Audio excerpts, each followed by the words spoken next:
Olá, amigo e colega do campo. Seja muito bem-vindo a mais um episódio do Ouro Feelincast, o podcast que leva para você conhecimento, leva para você novidade e leva para você, principalmente, estratégias que podem fazer muita diferença nas fazendas de todo o Brasil, tudo bem? E aí, seguindo a nossa série de destaques do Brasil aqui, nosso super convidado de hoje vai falar com a gente sobre o mercado. E a gente sabe que o mercado é atemporal, né? Então hoje aqui nós estamos gravando esse podcast em abril de 2021. A gente sabe que ninguém tem bola de cristal, né? Mas a ideia aqui é a gente conversar muito sobre o mercado e dar alguns insights aí, algumas dicas para que você mesmo possa fazer as suas análises, para que você mesmo possa ficar atento, né? E conseguir extrair o melhor de tudo isso. Bom, vamos ao nosso convidado, que é o professor Thiago Bernardino de Carvalho. Ele é economista agrícola, professor da Unesp Botucatu, professor do MBA da USP, né, em agronegócios e pesquisador do CPE. Olha só, super convidado de peso aqui com a gente. Thiagão, seja muito bem-vindo ao Ouro Feelincast. Olá, Bruno. Eu que agradeço o convite. Participar mais uma vez desse projeto, porque eu já ouvi falar que está sendo um sucesso, né? Então, para mim, né, como professor, como pesquisador, né, da Unesp, da USP, é uma satisfação receber um convite da Ouro Fino aí, que é uma parceira antiga, né? E desejar como você bem disse, aos nossos amigos do campo, até mesmo da cidade, aí através do podcast, um bom dia, uma boa tarde, uma boa noite. A tecnologia é interessante, a gente vai poder ouvir, né, bem quando a gente puder, chegar do trabalho ou ao longo de uma viagem. Então fica o meu desejo aí de um bom dia aí, de bom trabalho, uma boa tarde, um bom descanso à noite para todo mundo. Uma satisfação estar junto aqui, Bruno. Muito bom, Thiago, é isso aí. A turma geralmente baixa o podcast aqui para ir ouvindo no caminho para o trabalho, né? Seja na cidade ou seja no campo, ele está disponível em todas as plataformas. Ô, Thiago, eu começo o nosso bate-papo aqui perguntando para você. Mercado, né? Todo mundo às vezes olha aqueles números, olha aqueles gráficos e aí tem dificuldade de interpretar aquilo e realmente é um negócio que não é simples. Mas assim, se você pudesse citar, claro que tem milhões de variáveis, né? Mas o que você podia citar assim que realmente regula o mercado? Fala assim, olha, isso aqui é um ponto-chave quando a gente começa a fazer as análises aqui e realmente dita as regras e quando a gente pensa no mercado de proteína animal. Muito bom. Eu vou aproveitar um gancho da sua introdução, né, do meu perfil, da minha formação. Eu, como economista, né, economista agrícola, venho estudando bastante, né, essa área, mas como um economista de formação, os mercados, de certa maneira, parecem complicados, mas, ao mesmo tempo, parece simples no sentido do quê? Quais são as variáveis? O que eu preciso olhar para o mercado? De uma maneira simples, a oferta e a demanda, né? O mercado, como você bem mencionou, é soberano. A gente pode ter, em determinados momentos, uma tendência de uma concentração, seja determinado país, seja determinada indústria, seja determinada região produtora, mas o mercado ele se autorregula.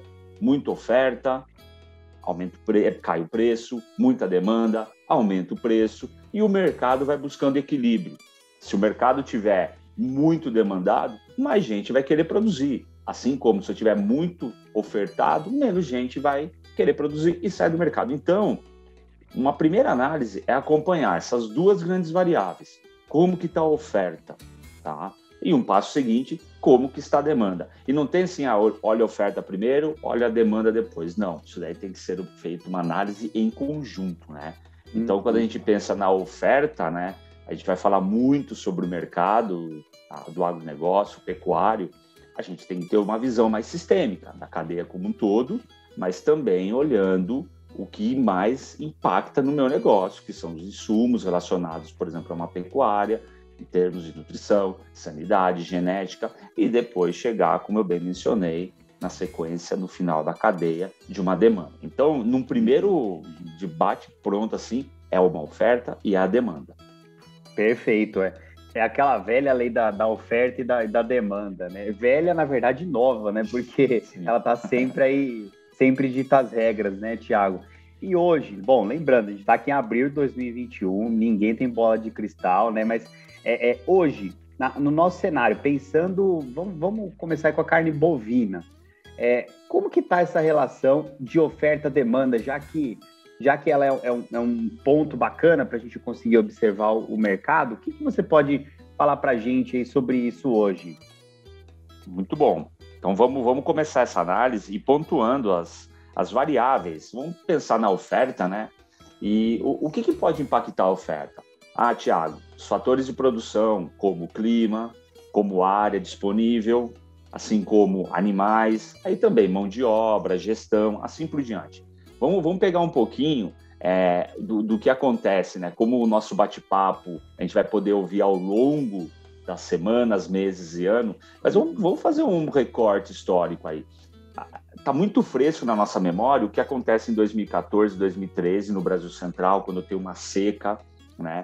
E isso impacta na produção de pastagem, isso impacta no desmame do bezerro. E aí o que a vaca ela consome até para recuperar o índice de massa corporal para ser emprenhada de novo. A gente não tinha uma produção, né, em termos de um volume grande de pasto, até por causa de pouca chuva. Então, naquele ano foi sintomático, aí eu tenho baixa oferta, o bezerro ele dá aquela primeira estilingada, pico, aí todo mundo quer começar a produzir, aí eu tenho uma oferta maior, o preço ele cai. Aí depois eu vou voltar, quando eu falar da demanda, eu vou voltar nesse mesmo período. Feito isso, aí o que acontece? Eu estou falando de clima, né?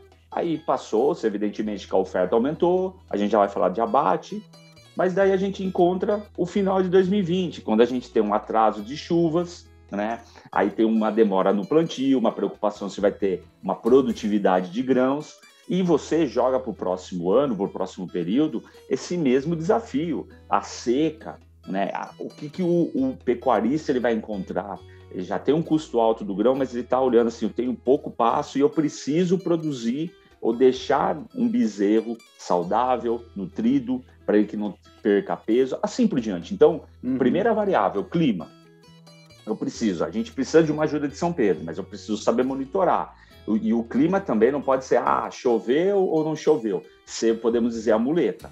Eu preciso fazer um bom manejo. Eu preciso olhar, eu vou fazer uma irrigação, eu vou usar um pivô central. Pelo amor de Deus, Thiago, é muito caro. Não, a gente precisa começar a olhar, de novo, fatores de produção, o que eu preciso fazer. Mas, bom, primeiro ponto da nossa análise de oferta, como que está o clima, como que está o volume de oferta de pasto, né? Que pode impactar também no grão. Então, o clima é interessantíssimo para essa análise. Outra análise é a questão, o rebanho bovino, como que está a oferta. Pegando esse gancho aí dos últimos 5, 6 anos do que aconteceu no país, né, no Brasil, no setor, houve um abate muito grande de fêmeas em 12, 13, 14, aí faltou o bezerro explode de preço em 2015, aí as pessoas querem produzir mais, seguram a fêmea, começa a produzir, o bezerro começa a aparecer em 16, 17, o preço ele vai para o fundo do poço, né? Vai para o fundo do poço, aí a turma começa a bater novamente em 18, 19, o preço volta a subir, porque daí a minha oferta diminui, pensando na oferta, aí o preço do bezerro chega nos patamares que a gente observa em 20, 21, assim por diante. Então, é um ciclo vinculado a uma oferta de alimento, a uma oferta de pasto, chuva, muita chuva, pouca chuva, e o movimento do pecuarista.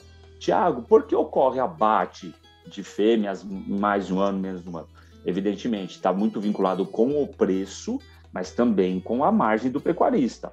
O pecuarista que muitas vezes precisa, como a gente diz no mercado, queimar o rebanho, por exemplo, né? Porque ele precisa de caixa, ele precisa de giro, ele vai descartando, principalmente matrizes mais velhas, assim por diante, mas ele vai se desfazendo. Esse é um movimento. Outro movimento, realmente, quando o preço está muito baixo, eu não tenho, né, por que ficar com uma produção. Aí eu tenho esse descarte. E a terceira via é o empresário. Não é nem o pecuarista, é o empresário.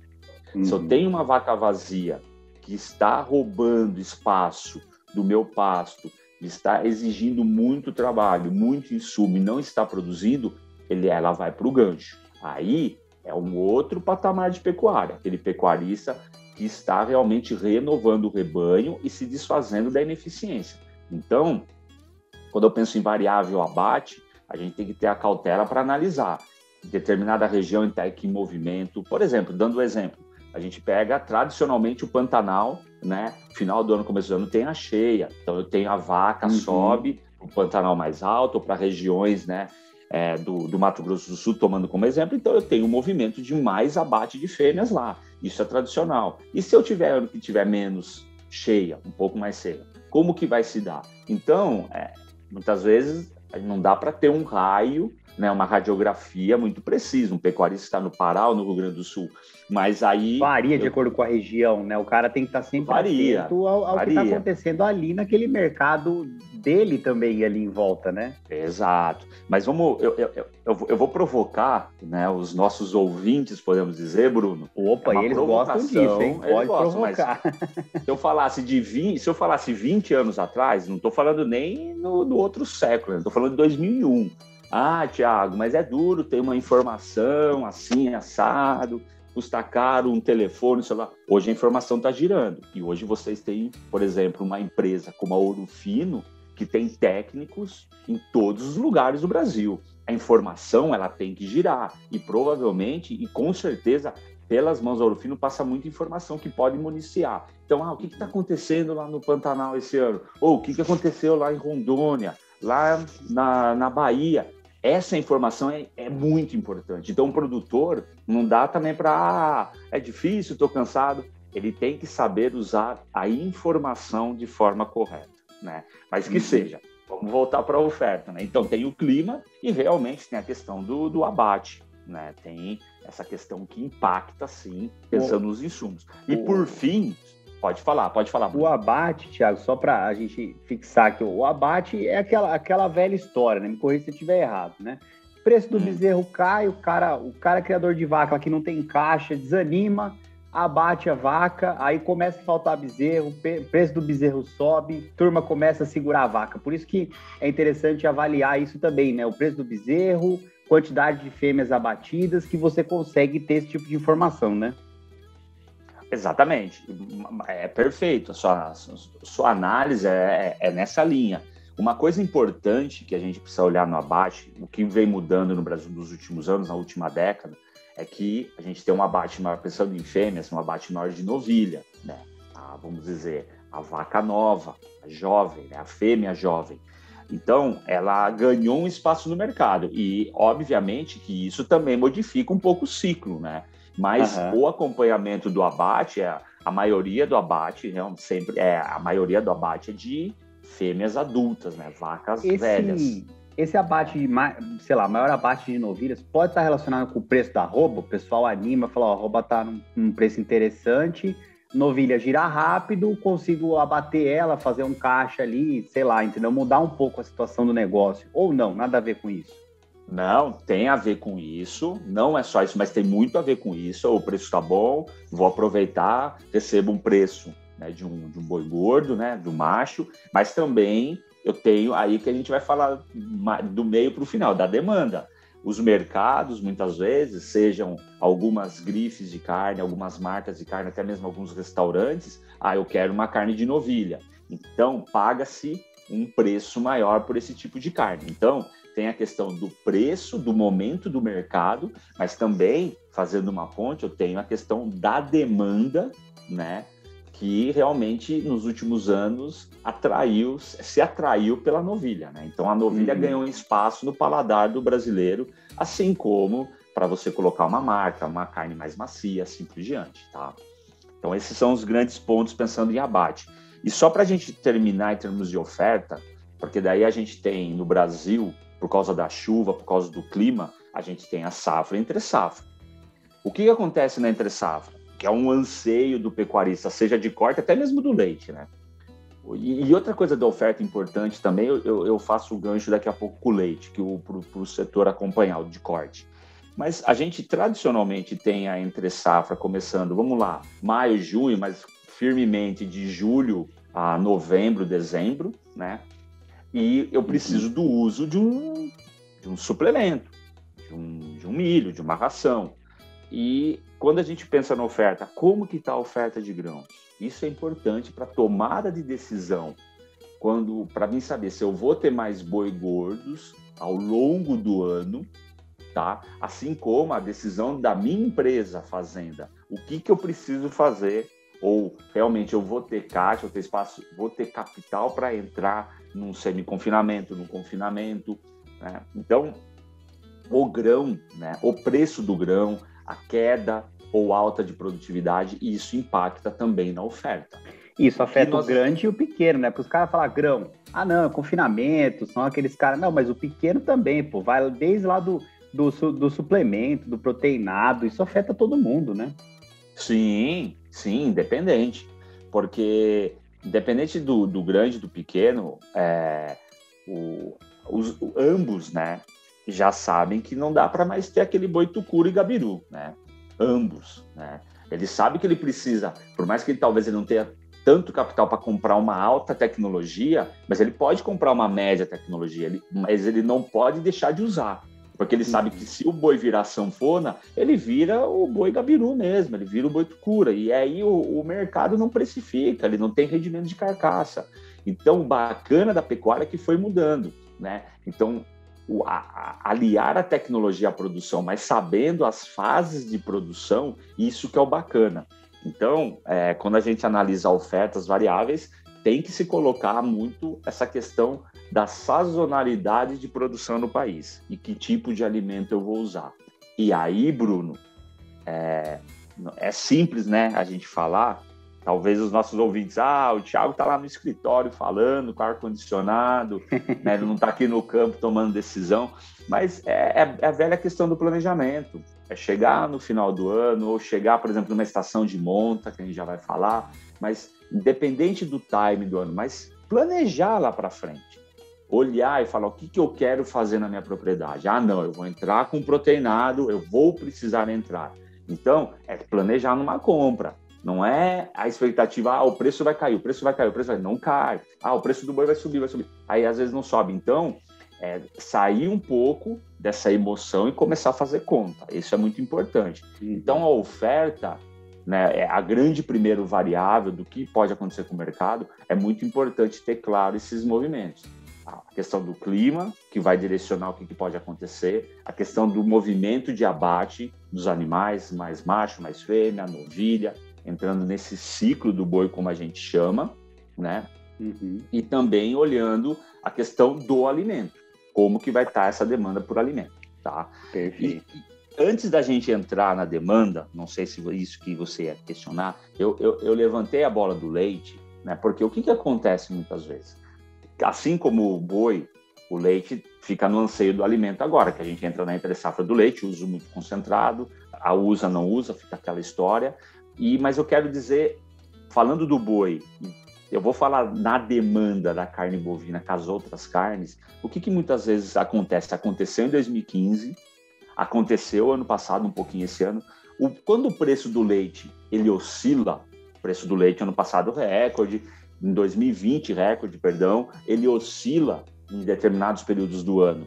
E o pecuarista, ele olha na cadeia vizinha e fala, opa, lá o bezerro está mais caro, lá está interessante. Então, tem um movimento de também usar um sêmen de corte, fazer o gado mestiço na vaca leiteira, até mesmo o próprio bezerro leiteiro, que não tem o mesmo aproveitamento que um gado de corte, mas você dá um suplemento, dá o leite, dá um suplemento para ele ganhar caixa, para entrar num açougue, para entrar no frigorífico açougue. Então, isso pode ocorrer. Então, quando o preço do boi, da cadeia da carne bovina está alto e o preço do leite oscila muito, a turma do leite, olha, não vou dizer que é generalizado, porque assim como tem um empresário de pecuária de corte, tem um empresário de pecuária de leite. Ele sabe que ele precisa otimizar a produção, mas que existem esses movimentos, existiu nos últimos 6 anos, 15, existe em 20, existe. Então, isso pode ofertar também a oferta de boi, volume de carne bovina, assim por diante. Perfeito. E o leite tem Só que comparando o leite com o corte, o leite tem uma outra variável, que é a importação do leite, né? Por exemplo, carne, a gente dificilmente importa carne, né? Assim, ou em volume, sei lá, tá muito caro comprar boi aqui no Brasil, vou importar a carne, né, para colocar no varejo. É difícil isso. Agora, no leite, a gente tem mais essa variável, não tem? Tem, bem lembrado, né? A gente tem uma condição, né, na cadeia de carnes, carne bovina, suína, de frango, que, por exemplo, e até mesmo grãos, né, soja, milho, que a gente não tem no leite, a gente não tem um mercado externo. A gente até exporta, mas a gente mais importa do que exporta. Fica um pouquinho complexo falar, porque daí, e nunca generalizando, mas a gente não é tão eficiente como o mundo é na produção de leite. O Brasil é muito eficiente na produção de carne bovina, né, por relação ao mundo, mas no leite a gente ainda tem um caminho a perseguir. Temos muitos e excelentes produtores aqui no Brasil. Temos grandes regiões e eu acho que é eles que precisam puxar fila.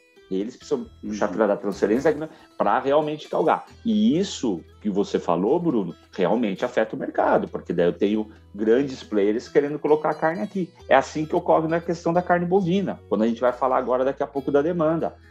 O mundo precisa da carne, o Brasil consegue ofertar uma carne competitiva, e aí eu tenho a formação do preço do mercado através da demanda. Perfeito. Esse negócio do leite é bom, é ruim, mas é bom, e é bom, mas é ruim também, no sentido de que tem um caminho a percorrer.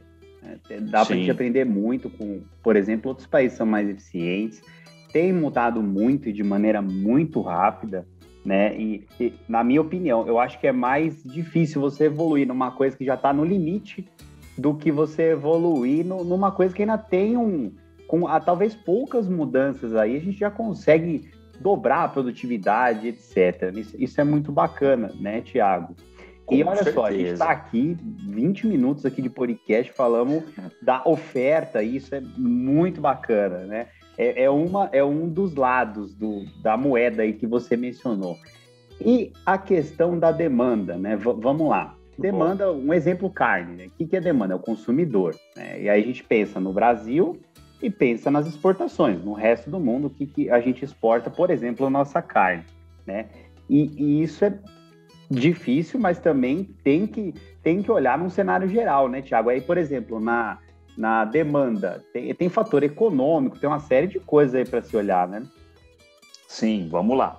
A questão da demanda, que é muito importante, e os nossos ouvintes talvez estejam um pouquinho cansados. Nossa, toda palestra que eu ouvi do Thiago, ou toda palestra que eu ouço de alguma pessoa aí no mercado, né? De algum analista, eles puxam como que está a economia mundial, a economia brasileira. Por quê? Por causa da demanda. Uma coisa importante, uma variável importante para a formação de preço, formação de mercado na demanda é renda, e principalmente no mercado de carnes, carne bovina, suína e de frango. Isso no mundo todo. Uma coisa que o nosso ouvinte aqui do campo, da cidade, tem que sempre ter em mente, quando falar de carne, sempre olhe renda. A renda está muito correlacionada com a carne, com a demanda, com o consumo, com o preço da carne. Tá? Então, a renda é um fator que já define realmente o que pode acontecer no mercado. Então, se a renda sobe, eu vou consumir mais carne. Se a renda cai, eu vou consumir menos carne, ou eu vou buscar carne mais barata. Vamos começar a falar da demanda do Brasil. O que acontece? O brasileiro de 2004, 2014 ganhou muito dinheiro. A economia foi muito boa, por diferentes fatores, diferentes momentos, uma estabilização, crescimento do crédito, depois a isenção fiscal de alguns setores, tentando movimentar a economia, mas o brasileiro ele aprendeu a comer carne bovina. Hoje a gente tem marcas de carne, hoje a gente tem grandes restaurantes que já existiam, mas começou a pulverizar em tudo quanto é cidade brasileira. Hoje nós temos as boutiques de carne, né? Isso daí foi um movimento dos últimos, vamos dizer, 8 anos. As cidades, né, principalmente as grandes cidades, já existiam as boutiques, mas hoje pulverizou. Hoje parece assim, é muito o que aconteceu com o café, né? É muito o que aconteceu com a cerveja artesanal, e vem ocorrendo esse movimento. Eu quero buscar uma carne padronizada, de qualidade, de diferente raça, Então, a demanda é formada exatamente por preferência, gosto, mas a renda. Evidentemente, a gente teve uma oscilação da renda nos últimos 5 anos, principalmente aquele movimento político de 2015-16, o impeachment, depois um governo de transição, um novo governo e pandemia. Então, quando a gente olha hoje o Brasil, quando a gente observa uma taxa de desemprego em alta, a gente observa uma queda da renda real, isso pode trazer um impacto, sim, no consumo. Vale lembrar que em países, vamos comparar Brasil e Austrália, no Brasil, 70% da produção de carne bovina fica no mercado doméstico. Na Austrália, é o contrário. 80% da produção australiana já é exportada. Então, quem forma o preço na Austrália é o mercado externo. Quem que forma o preço no mercado brasileiro é ainda o consumidor doméstico. Tá? Ô, Tiago, mas a gente observou no período da pandemia os preços altos do boi, por isso que a gente falou da oferta. Então, são as duas grandes variáveis, oferta e demanda. Mas, por outro lado, aí fazendo um gancho, a gente tem a variável demanda externa, que aí tem que ser mencionado principalmente a questão de uma China, né? Então, a China teve um problema sanitário, tem um problema sanitário, e vale lembrar, não é só a peste suína africana, tem influenza aviária, a peste suína africana vai e volta, e realmente ela tem um problema de oferta de carne, ela olha ao redor do mundo e fala, opa, da onde que eu posso comprar carne? Aí eu estou pensando na oferta lá interna que não tem, numa oferta do mundo, e ela vai direcionar a demanda. Ela se aproxima do Brasil, que tem um dos maiores rebanhos do mundo, tem uma das maiores produtividades do mundo e um custo baixo, fala, opa, vou comprar do Brasil, é onde que tem oferta.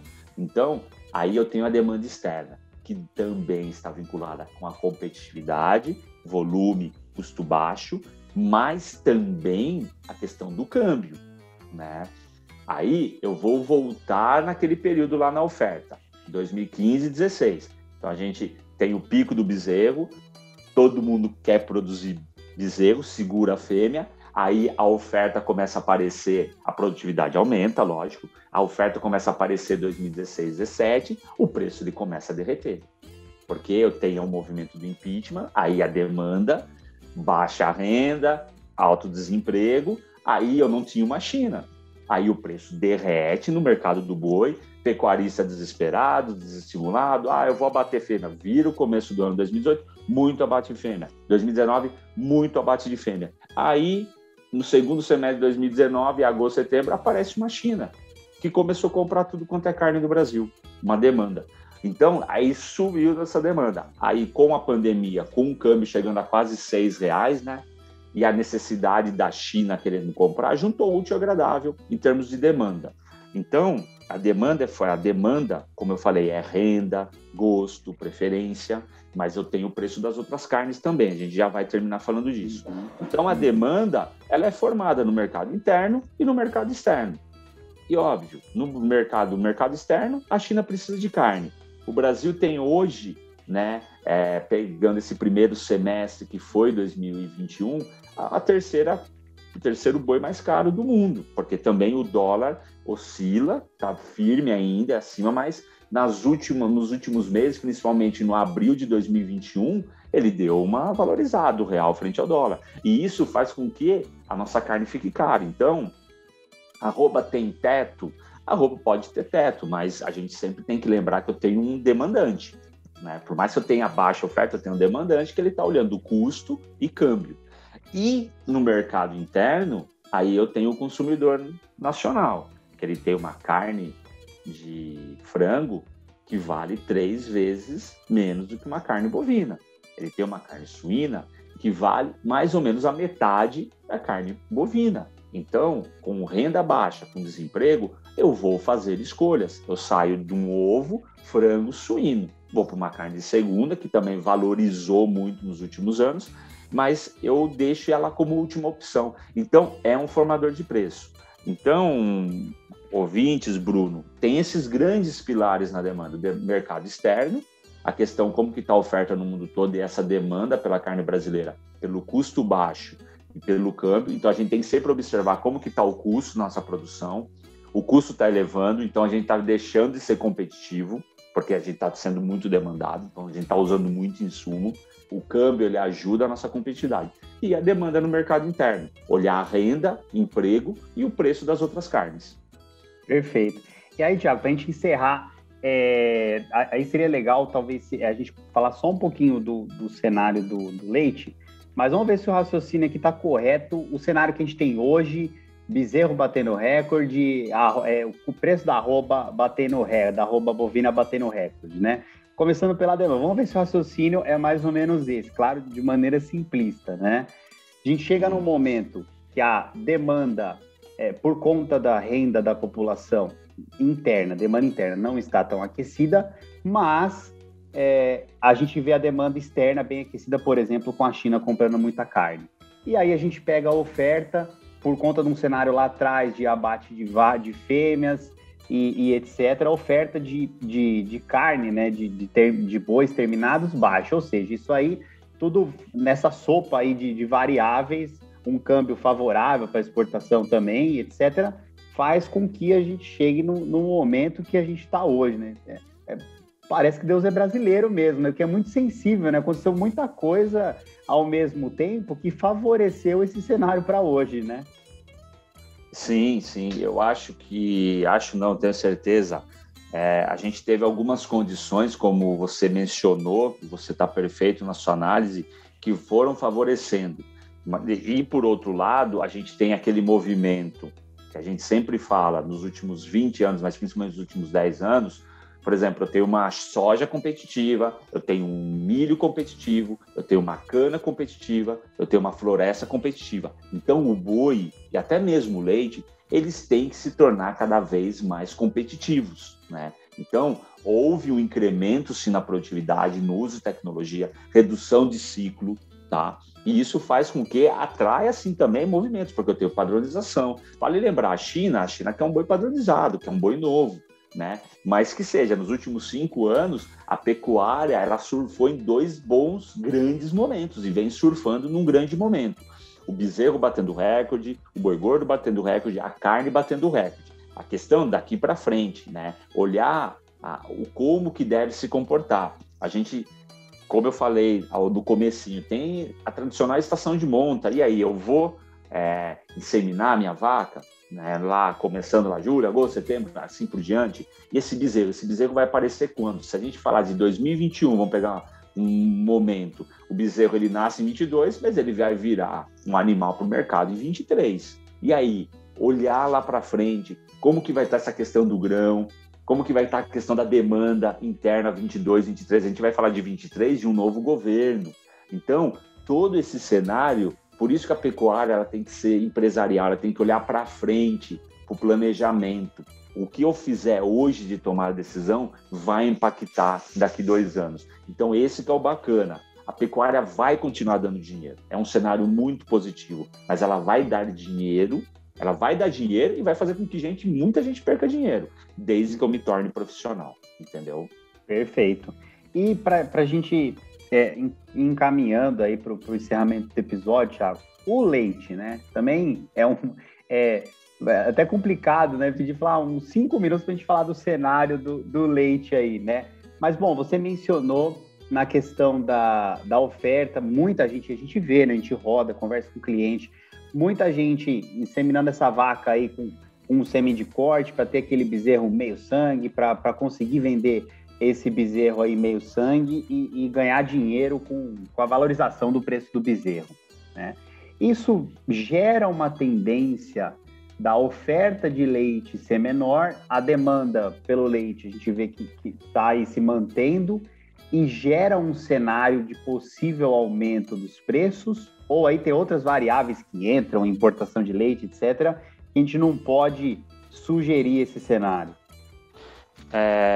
Eu acho que é o seguinte, Bruno, ouvintes, a gente está falando muito de oferta e demanda, a gente está falando de um momento profissional. Evidentemente, ninguém tem bola de cristal, né, como você mencionou, mas a gente pode observar nos últimos 3 anos, né, 19, 20, 21, a indústria fazendo ajuste, o produtor ele fazendo ajuste. A gente sabe que o preço realmente ele sobe né, na entre safra, né, vamos dizer assim, abril, maio, junho, julho, agosto, depois tem uma tendência um pouco de queda, né, em termos de oferta.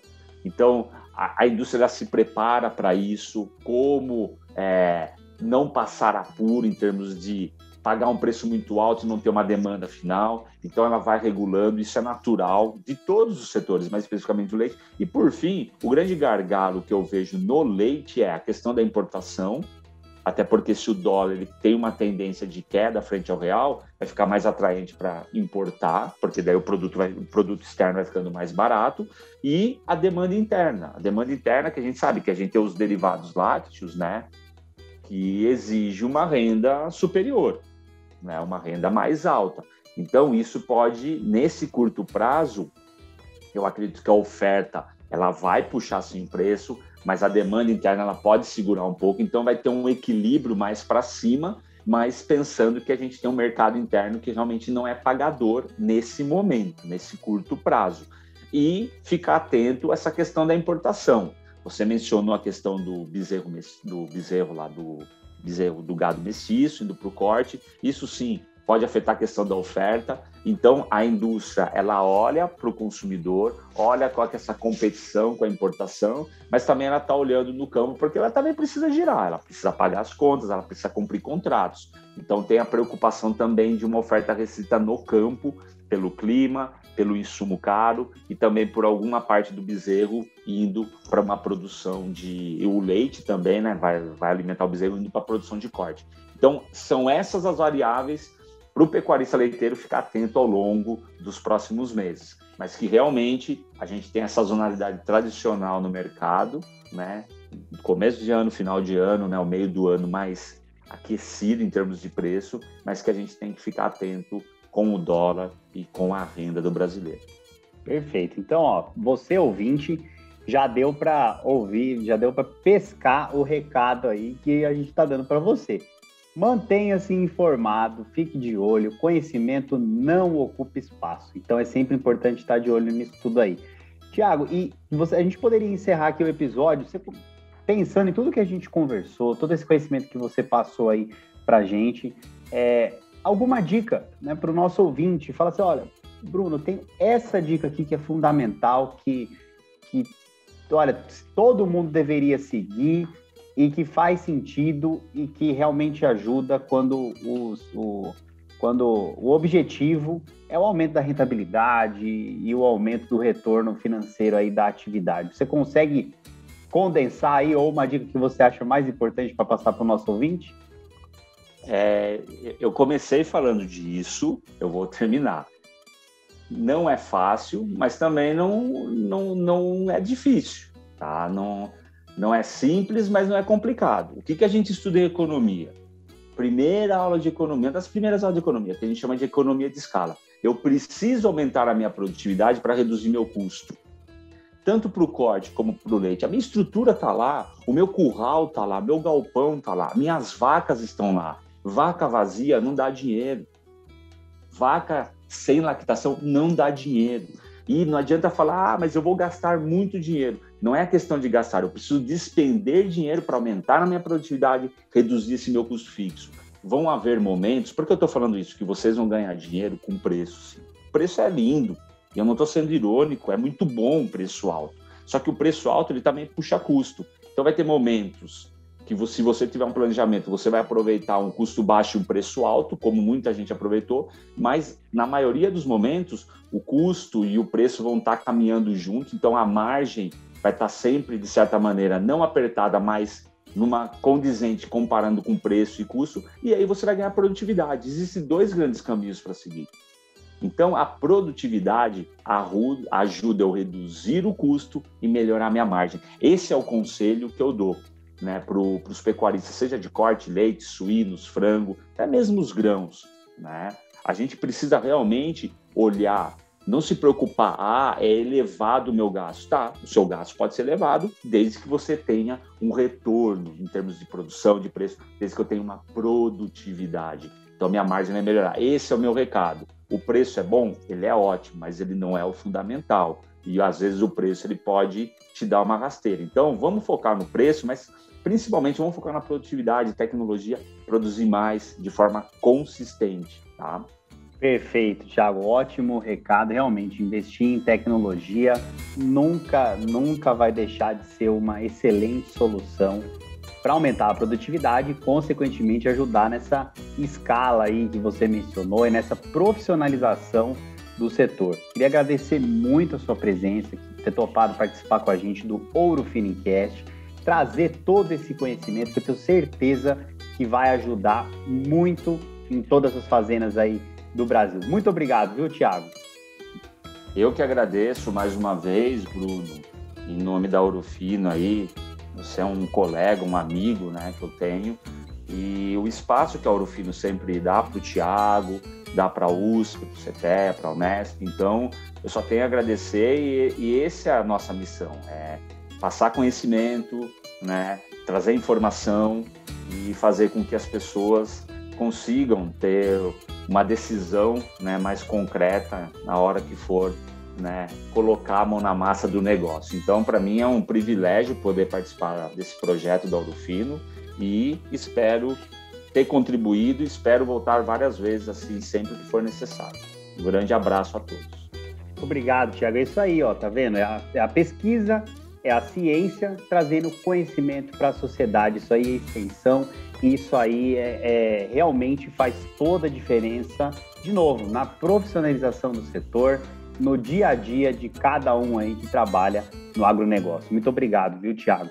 E você aí, nosso ouvinte, bom, não vou nem mencionar que essa série continua, a gente vai trazer novidade bem bacana no próximo episódio. Fique ligado no Ouro Finincast aí, o podcast do Ouro Fino Saúde Animal, que tá rodando o Brasil inteiro aí, fazendo muito sucesso.